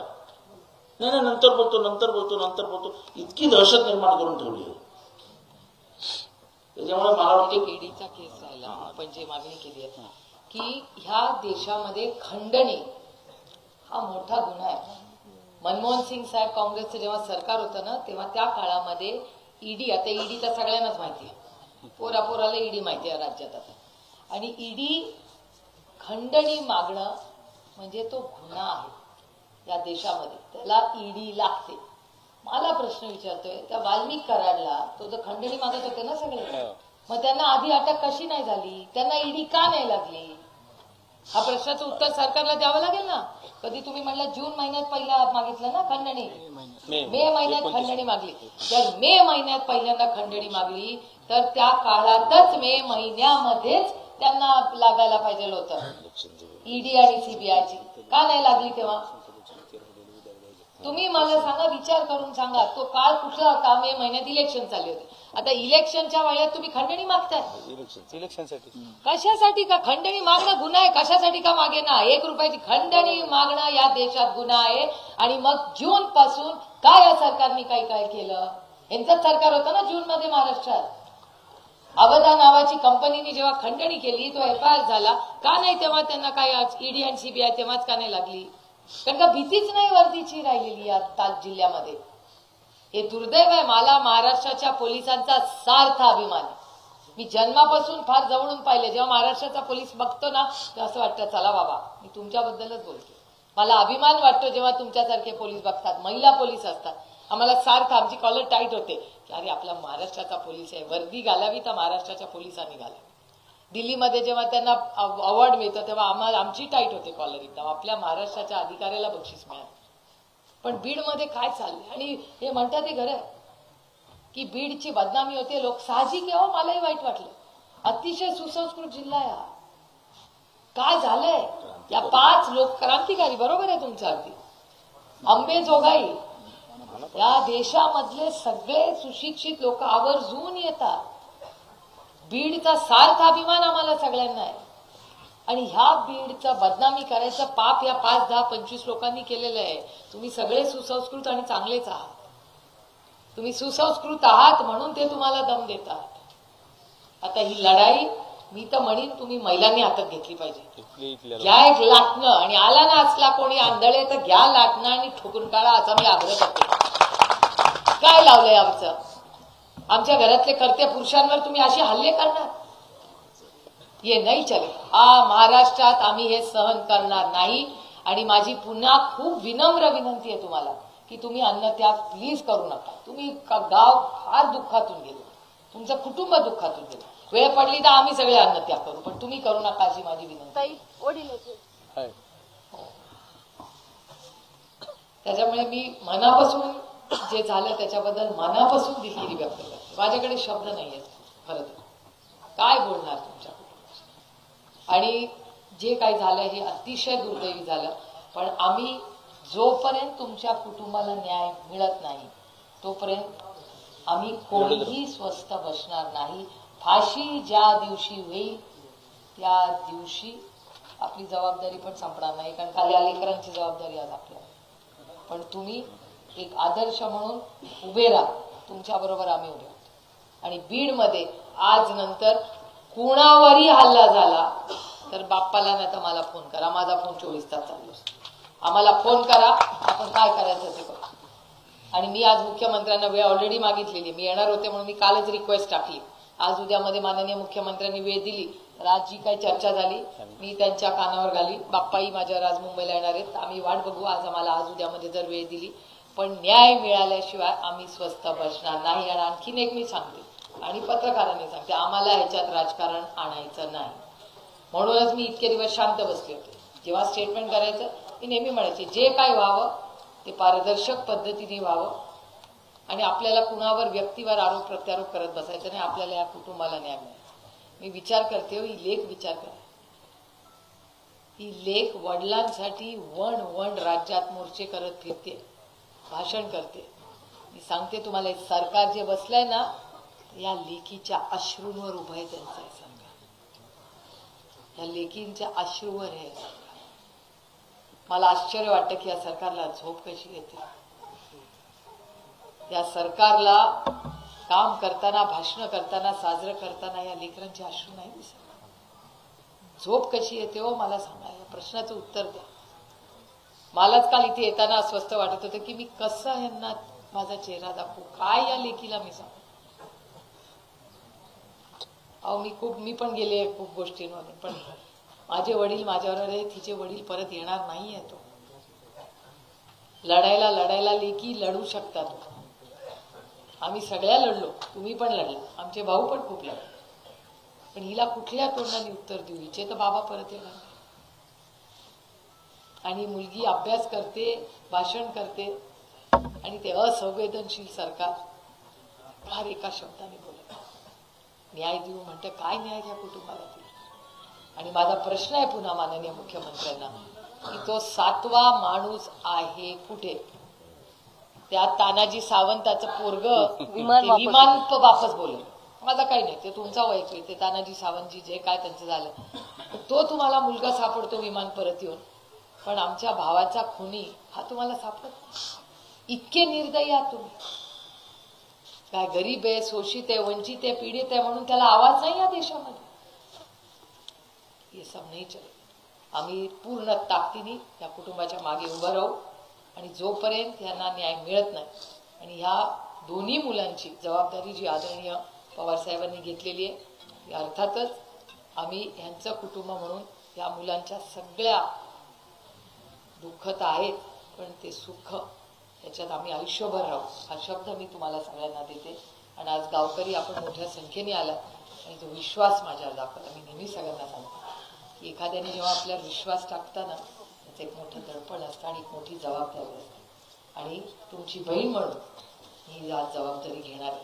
आणि मी शब्द तुम्हाला देते की बाप्पा आणि मी आयुष्यभर आणि संदीप भैया आम्ही सगळे तुमच्या बरोबर पूर्ण राहू. आवाज आमच्या कुटुंबातलेच लोक आहेत. माझं नाव नाही घेतलं मला काही फरक पडत नाही. मी लढणारच माणूस याच्यात दुसरी गोष्ट माझी स्पष्ट करायची मस्ता झोपमधनं स्पष्ट करायची. कुणाकडे अजूनही काय बोलताय. लाडकी बहीण योजनेचं अध्यक्षपद आजही त्यांच्याकडे आहे. एसडीएम सांगतायत की ज्या दिवशी म्हणजे ते इन्फोर्स मध्ये अगोदरच्या सरकारमध्ये होतं तर ते गेलं. मी स्वतः विचारलं एसडीएमला तर ते नाहीये, आता रनिंग नाहीयेत असं त्यांनी मला सांगितलं. लिहून घ्या त्यांच्याकडून, लिहून मागून घ्या, मागणी करून घ्या. मला थोडीशी सुस्पष्टता याच्यात अशी करायची आहे की मी जेव्हा पहिलं भाषण केलं तेव्हा सांगितलं होतं की ही माणुसकीची हत्या खरंच आहे. इतक्या अमानवी पद्धतीने एखाद्याला मारणं हे माणुसकीला शोभणार नाही. त्यामुळे उभा महाराष्ट्र जो उभा राहिला माझ्यासकट, तो माणुसकीच्या नात्याने उभा राहिला की हे नाही चालू द्यायचं. तेव्हा मी उभा राहिलो तेव्हा माझी जात तुम्हाला माहिती, मी वंजारी विरुद्ध लढा नव्हता कधी. हा मानवी मनातली जी विकृती आहे त्याच्या विरुद्धची लढाई आम्ही लढत होतो. जे बाबासाहेबांनी सांगितले की अन्याय अत्याचाराविरुद्ध तुम्ही उभं राहिलं पाहिजे, आम्ही उभे राहिलो. याला कुठेही वंजारी मराठा असा स्पर्श नाही. ही महाराष्ट्राच्या मातीची लढाई आहे. कारण का ही माती एका वेगळ्या पद्धतीने पुढे गेली आहे. हे शाहू फुले आंबेडकरांचे विचार आहेत सगळे. त्यामुळे जातीपातीचा स्पर्श न देता आपल्याला वाल्मिक कराड हा वंजारी समाजाचा चेहरा होऊ शकत नाही. गेल्या मागच्या 3 वर्षामध्ये 40 IAS ऑफिसर तयार केले वंजारी समाजाने. ते चेहरे आहेत आमचे. हा कसला चेहरा मारायला? ते हे असले काही चेहरे होत नाही. महाराष्ट्रातले तमाम वंजारी समाजातले लोक फोन करतात, म्हणाले आम्हाला गावामध्ये तोंड दाखवायला लाज वाटते. लोक आमच्याकडे संशय नजरेने बघायला. समाजाच्या लोकांना त्रास दिला त्यांनी, खोटे गुन्हे त्यांच्यावरच केले. आता तुम्ही एवढे आहात ना, एवढ्या मर्डर झाले, आरोपी कोण आहे? तो सगळे आरोपी वंजारी आहेत, बरोबर आहे. बापवंजारी मर्डर केस तो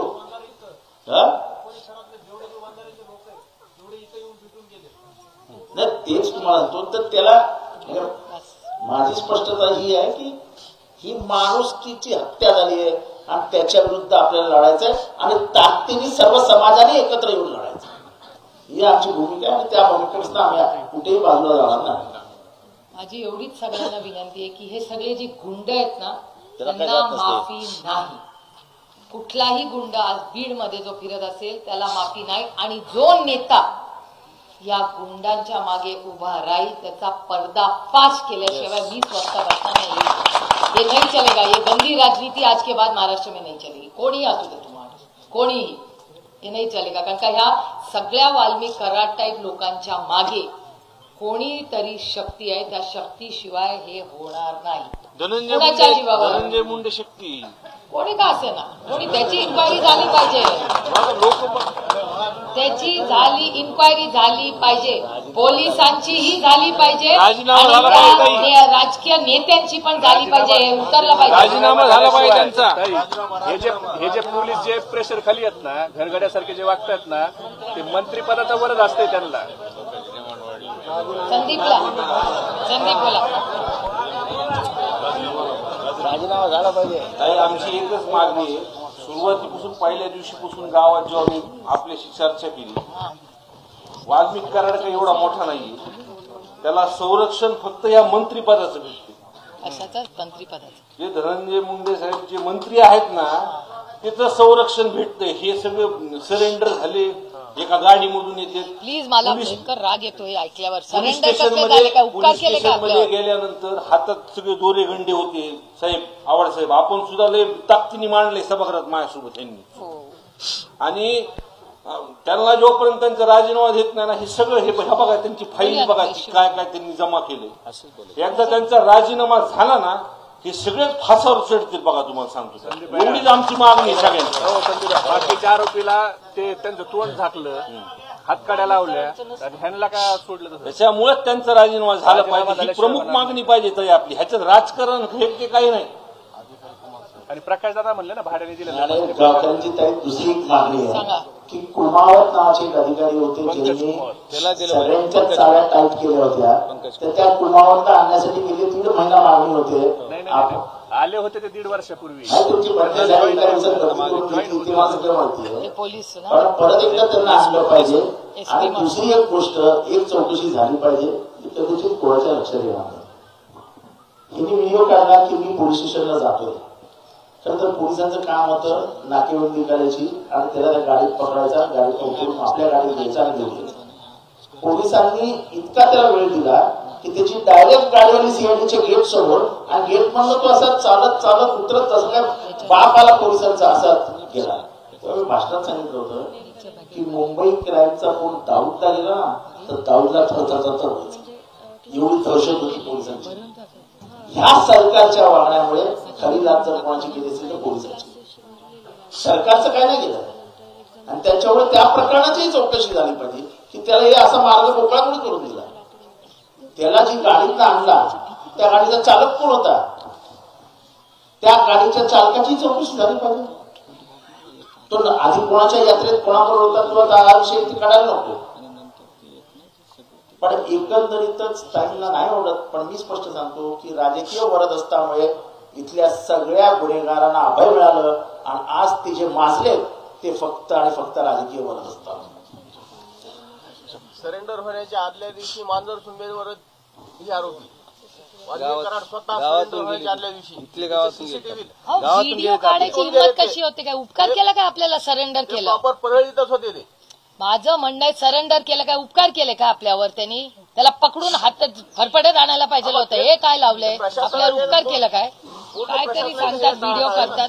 हे सुस्त कसं आहे ना? दुर्दैवी आहे, खूप खूप दुर्दैवी आहे. चलो प्रेस वाले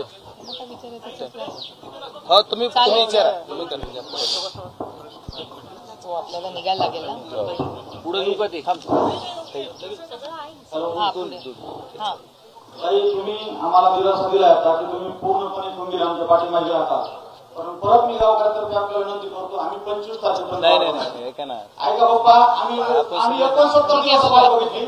25 तारखेपर्यंत जर आमच्या मागण्या नाही झाल्या तर आम्ही 25 तारखेला आंदोलन करणार म्हणजे करणार. एक मागण्याची लिस्ट द्या जी मला तुमच्याकडं 25 तारखेपर्यंत तुम्ही तुमच्या मुख्यमंत्र्यांना भेटा, तुमच्या लेवलवर तुम्ही तुमचं करा. 25 तारखेपर्यंत जर मुख्यमंत्र्यांना आम्हाला न्याय दिला नाही तर आम्ही 25 तारखेला अन्नत्याग करणार म्हणजे करणार. पण आता आमची सहनशीलता संपवली आहे. कृपा करून तुम्ही आता त्या गोष्टीमध्ये लक्ष द्या. प्रेस वाले या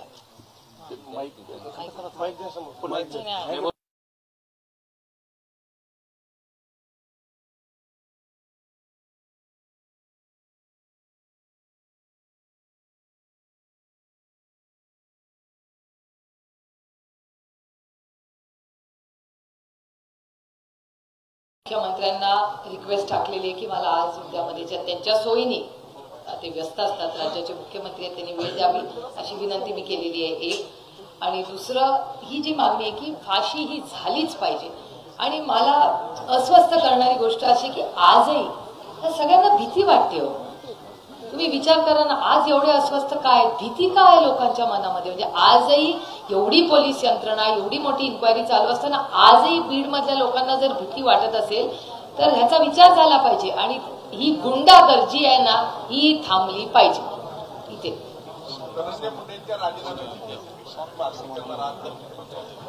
मी तुम्हाला खरं सांगू, काही गोष्टी या नैतिकतेवर असतात. आणि मी अनेक दिवस म्हणजे सगळेच पक्षाचे, आणि मला ह्याच्यात खरंच राजकारण आणायचं नव्हतं कधीच, आणि मी आणणारही नाही.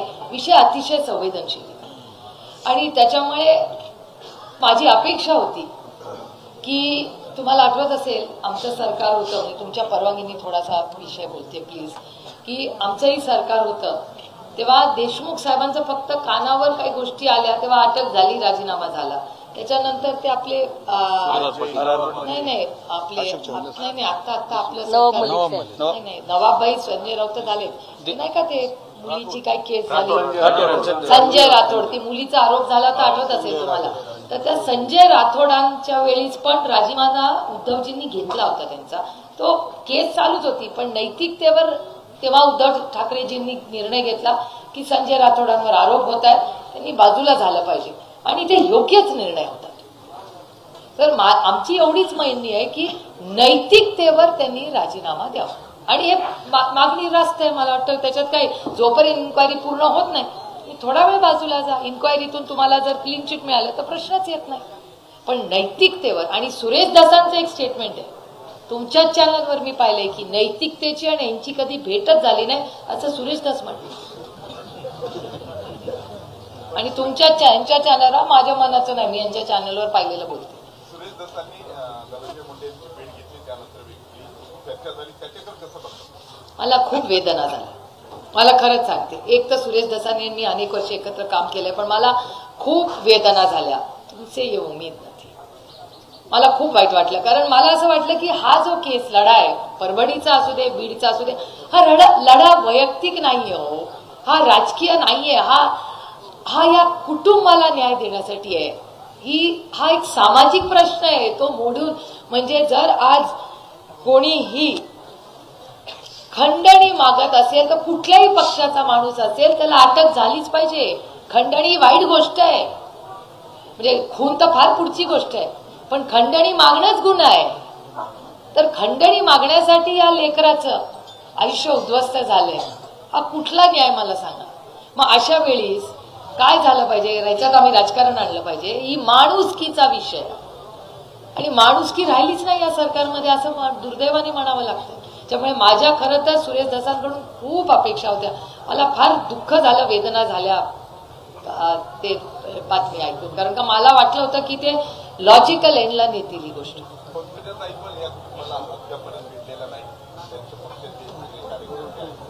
मला असं तो नाही, मी एक तर कोणाला काही सलामीला देत बसत नाही, तो त्यांचा वैयक्तिक प्रश्न आहे, त्याच्यावर मी कसं बोलणार. या कुटुंबाला संरक्षण देण्याची गरज आहे, संपूर्ण कुटुंबाला, घराला आणि गावामध्ये. आणि माझा एक प्रश्न आहे, मला एक सांगा तुम्ही विचार करून की इथे सिक्युअर आहे ना, ह्यांच्या आईला का भीती वाटते? तुम्ही विचार करा, तिने एक मुलगा गमावलाय, तिला आजही भीती वाटते की दुसरा मुलगा बाहेर. मग प्रशासन काय करतंय? 60 दिवसामध्ये इथे येऊन बसून त्यांनी हे रिझॉल्व्ह करायला पाहिजे होतं, इथे कॉन्फिडन्स द्यायला पाहिजे होता. अहो, महाराष्ट्रात बॉम्ब ब्लास्ट झाले, मुंबईमध्ये आदरणीय पवारसाहेब 3 दिवस बसून सगळं त्यांनी ठीक केलं. का नाही राज्याचे गृहमंत्री बीडला येत आणि म्हणतात 0 टॉलरन्स अगेन्स्ट क्राईम. बीड मध्ये आज नंतर एकही गुन्हा होऊ देणार नाही, ही अपेक्षा आहे माझी देवेंद्रजींकडून. अरे ठीक आहे, या राजकारणात एका बाजूला, पण देवेंद्रजींकडून माझ्या खूप अपेक्षा आहेत आणि होत्या या केसमध्ये. मला वाटलं तर असं पटपट, आता देवेंद्रजी मुख्यमंत्री आहेत, पटपट सगळ्यांना अरेस्ट करतील आणि बीडमध्ये सुजलाम सुफलाम करून 0 टॉलरन्स अगेन्स्ट क्राईम.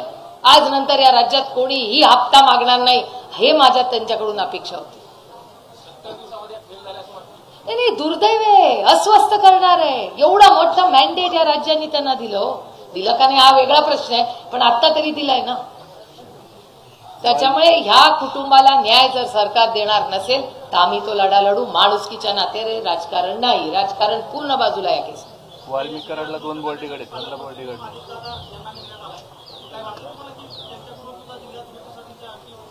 नाही. अर्थातच ते या राज्याचे डेप्युटी चीफ मिनिस्टर आहेत, ते ह्यामध्ये येऊन गेले. माझी एकच अतिशय विनम्रपणे बीडच्या पालकमंत्र्यांची विनंती माझी राहिली, जी मी मागणी करणार आहे, त्यांना पत्र केलंय मी तयार, जे मी पाठवणार आहे त्यांना आज, की हे सगळं माननीय मुख्यमंत्र्यांनी हे नीट करावं, कारण का गृह मंत्रालय त्यांच्याकडे.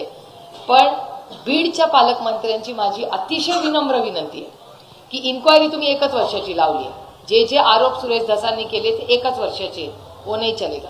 19 पासून आतापर्यंत इन्क्वायरी झाली पाहिजे, ही आमची मागणी. कारण का बीडकरांचं नुकसान झालंय. पीक विमा आता म्हणजे तुमच्या परवानगीने बोलते मी हे, की काल दौंडमध्ये मला शेतकरी भेटले, कागद आहे माझ्या डायरीमध्ये, मी तुम्हाला दाखवू शकतो. बीडमध्ये हार्वेस्टरला एक शेतकरी भाऊ आला होता आणि तो काल मला म्हणत होता, ताई तू बीडला चालली आहे ना, माझे 8 लाख रुपये बघ मिळतात. तुम्हाला भेटले होते ना ते लोक? नाही, हा तुमचा विषय नाही, म्हणून मी तुमची परवानगी घेऊन बोलले. बारामती लोकसभा मतदारसंघातला, बारामती असू दे, दौंड असू दे, या सगळ्या भागातले शेतकऱ्यांनी 8-8 लाख रुपये यांना दिलेत हार्वेस्टर घ्यायला. डीबीटी, अरे काय बोलायचं, हे ते काही जागा नाही बोलायची, म्हणून मला त्या विषयावर बोलायचं नव्हतं. पण मी मुख्यमंत्र्यांशी बोलणार आहे आणि मी दिल्लीतही बोलले हे सगळं. आणि मला शिवराज सिंग चव्हाण यांचे जाहीर आभार मानायचे. शिवराज सिंग चव्हाण या देशाचे शेती मंत्री आहेत. त्यांनी मला शब्द दिलाय पार्लमेंटमध्ये की मी या सगळ्या पीक विम्याच्या घोटाळ्याची आणि सगळे जे कृषी मंत्रालयात महाराष्ट्रात घोटाळे झाले त्याची इन्क्वायरी लावून तुला देईन. मी वाट बघते की मी त्यांच्यावर विश्वास टाकलाय. जरी वेगळ्या राजकीय पक्षात असले तरी माझी शिवराज सिंग चव्हाणांकडून प्रचंड अपेक्षा, मोठे नेते राहिले, अनेक वर्ग मुख्यमंत्री आहेत, माझ्या खूप अपेक्षा की महाराष्ट्राच्या शेतकऱ्याला ज्या कोणी व्यक्तींनी फसवलं त्याला शिक्षाही झालीच पाहिजे, ही माझी मागणी. एक मिनिट पूरा होने दो.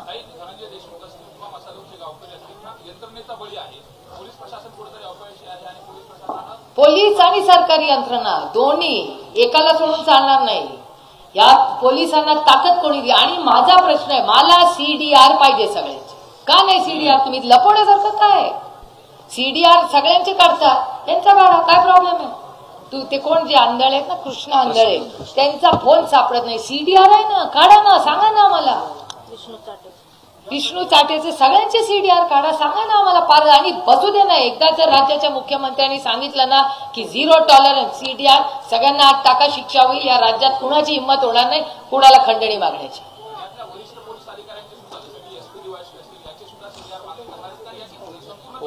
100% आमची मागणी आता संदीप भैयांनी केलीच, बाप्पांनी पण केली की सगळ्यांचे सीडीआर काढा. ते कुणाशी बोलले, कुणाला ते गलिच्छ व्हिडिओ दाखवले हे आम्हाला माहिती पाहिजे. याची कुणाला त्यांनी फोन करून जेव्हा ते चाललं होतं, आता हे मुलांच्या समोर मला बोलायला लावू नका. हे विषय त्यांच्यावर आधीच दुःखाचा डोंगर आला. आपण परत ते विषय नको मुलांच्या समोर काढूया.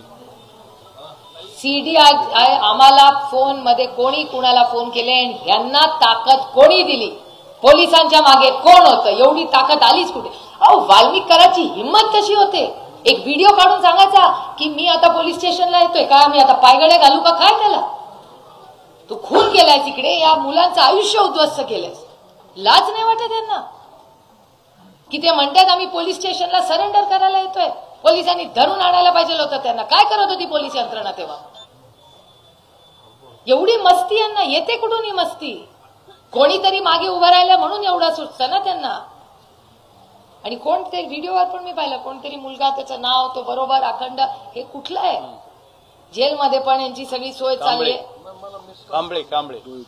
रोहित कोणीतरी नाव होतं, मला आडनाव नाही आठवत, मला रोहित नाव आठवतंय. तुमच्याच चॅनल पुन्हा अस्वस्थ करणार आहे. Not fair. इतका अन्याय आपल्या महाराष्ट्रात होऊ शकतो म्हणजे मी या कुटुंबाला सॉरी म्हणते की या प्रशासनाने असं का केलं. आता या कुटुंबाची भेट घेता यानंतर तुम्ही परळी जाणार आहे. परळीमध्ये सुद्धा अशा पद्धतीने 16 महिन्यापासून आरोपी निष्पन्न देखील झालेला आहे. पोलीस प्रशासनाने आरोपी पकडेपर्यंत मात्र ते पकडले नाही. तिथं गेल्यानंतरची परिस्थिती कशी आहे? अरे बीड मध्येच कसे सगळे गुन्हेगार फरार होतात? काय करताय? इन्चार्ज कोण आहे इथला? त्याला उत्तर द्यावं लागेल. म्हणून तर मी देवेंद्रजींकडे न्याय मागणार आहे की काय करते इथली कुठली लिडरशिप त्यांच्या मागे उभी राहते.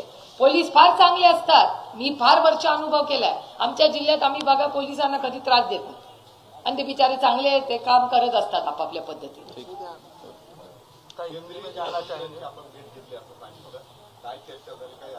काय त्यांची आणि आमची काही जी चर्चा झाली ती बाप्पा आणि मी केली. मला वाटतं काही गोष्टी सगळ्याच काही माईकवर बोलायच्या नसतात, कारण का खूप विश्वासाच्या नात्याने त्यांनी आम्हाला वेळ दिली. मी अमित शांचे मनपूर्वक आभार मानते की आम्ही वेळ मागितली, त्यांनी तातडीने आम्हाला वेळ दिली आणि आमचं दोघांचं सगळं बोलणं ऐकूनही घेतलं सविस्तर. आम्ही त्यांना समजून सांगितलं की बाबा असं असं आहे, त्यांनी सगळं ऐकून घेतलं आमचं म्हणणं. त्यामुळे आम्हाला ते न्याय देतील एवढी आमची अपेक्षा आहे. आणि माणुसकीच्या नात्याने मी पुन्हा विनंती करते की कृपा करून कोणीही याच्यात राजकारण आणू नये. माणुसकीचा विषय राजनीती होती राहील. हिंदी में जानना चाहेंगे.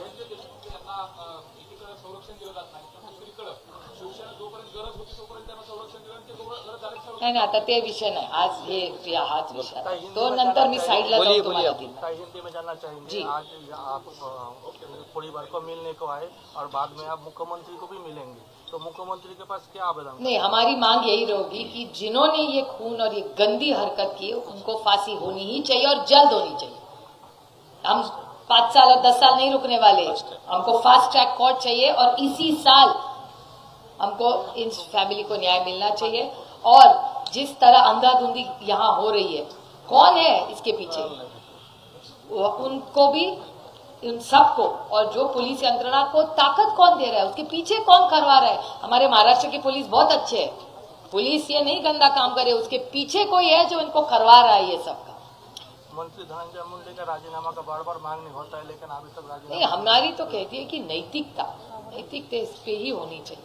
अरे आप सोचिए ना, इस बच्चे की आंसू पे ये सरकार खड़ी है. इतनी असंवेदनशील सरकार मैंने कभी नहीं देखी. मी तुमच्याचकडून ऐकते. आज तुम्ही देशमुख कुटुंबियांची भेट केली, गावकऱ्यांची चर्चा केली, गावकऱ्यांचं काय म्हणणं आलं आणि तुम्ही काय आश्वासन दिलं त्यांना? मी आश्वासन देण्यासाठी मी आले नाही, मी आधार आणि साथ देण्यासाठी आले होते. आणि मी पूर्ण ताकदीने आम्ही सगळे माणुसकीच्या नात्याने या कुटुंबाबरोबर आम्ही उभे आहोत. आणि महाराष्ट्रात कुठल्याही कुटुंबावर अन्याय झाला तर माणुसकीच्या नात्याने ताकदीने आम्ही त्यांच्याबरोबर उभं राहणार आहोत आणि आधीही राहिलेलो आहोत. त्यामुळे आज या हत्या प्रकरणाची पारदर्शकपणे ही इन्क्वायरी झाली पाहिजे. पहिला मुद्दा म्हणजे त्यांना ज्यांनी हत्या केली त्यांना फाशीची शिक्षा फास्ट ट्रॅक कोर्टमधून झाली पाहिजे. आणि त्याचबरोबर खंडणी ज्यांनी मागितली किंवा ज्यांनी त्यांना मदत केली अशा सगळ्यांची इन्क्वायरी करून त्यांना ईडी सीबीआय लागलं पाहिजे. आणि कारण काय देशाचा कायदा येतो आणि सीडीआर सगळ्यांचे फोन हे सीडीआर सगळ्या महाराष्ट्राला सत्य हे बाहेर आलं पाहिजे. आणि जे कृष्णा आंधळे मिसिंग आहेत गेले 2 महिने झाले ते सापडलेच पाहिजेत. असं कसं होईल की माणूस नुसता गायब झाला, असं शक्य तरी आहे का? ताई शिवसेनेला एक वाय दर्जाची सुरक्षा देण्यात आली होती गुवाहाटीला असताना. मला याची काय माहिती नाही. गुवाहाटीवर मला याची काय माहिती नाही. नाराज आहेत असं पण समजतंय, शिवसेना नाराज आहे. मला याच्यातलं काही माहिती नाही. आज मी देशमुख कुटुंब आणि मुंडे कुटुंब या दोघांना मी भेटायला इथे आले आणि दोन्ही कुटुंबाला न्याय देण्यासाठी आज आम्ही इथे आलेलो. मुख्यमंत्र्यांना भेटणार आहात तुम्ही? मी माननीय मुख्यमंत्र्यांना कालच रिक्वेस्ट टाकलेली आहे की त्यांनी आज आणि उद्या आम्हाला सगळ्यांना वेळ द्यावा. मी रिक्वेस्ट टाकलेली आहे. अपेक्षा आम्ही वाट बघतोय की ते मी समजू शकते की ते व्यस्त असतील, त्यामुळे त्यांच्या सोयीनी ते जेव्हा कधी आज म्हणजे मी रिक्वेस्ट टाकलेली आहे, वेळ मिळाली की मी तुम्हाला त्या भेटीमध्ये धनंजय मुंडे यांच्या राजीनाम्याची मागणी करणार का? सातत्यानं ती मागणी आम्हाला न्याय पाहिजे आणि त्या न्याय प्रक्रियेत कोणीही जर कुणालाही लपवण्याचा प्रयत्न करत असेल तर त्या माणसाला दूर केलं पाहिजे असा आमचा आग्रह आहे. जयंत पाटील हे मागच्या अनेक दिवसापासून दिसत नाहीयेत. हल्ली त्यांचे विधान पण आम्ही पाहत नाही आहोत किंवा ऐकत नाही आहोत. अशामध्ये इस्लामपूरमध्ये कार्यक्रम होतो आणि ज्याला केंद्रीय मंत्री नितीन गडकरी येतात, स्वाभाविक आहे त्याची चर्चा तर होते. परवाच्या दिवशी मी पण गडकरी साहेबांकडे गेले होते. तुम्ही होत्या. त्याच्यानंतर मी त्याच्या आधी स्वतः अश्विनी वैष्णवांना 3 वेळा भेटून आले. त्याच्यानंतर मी भूपेंदर यादवजींना पण भेटून आले, ते साहेबांना पण भेटायला आले. त्यामुळे आम्ही जबाबदार लोकप्रतिनिधी आहोत आणि एका सशक्त लोकशाहीमध्ये संवाद हा असलाच पाहिजे, हा आमचा आग्रह आहे. शिंदे म्हणतात की आमच्यात कोल्ड वॉर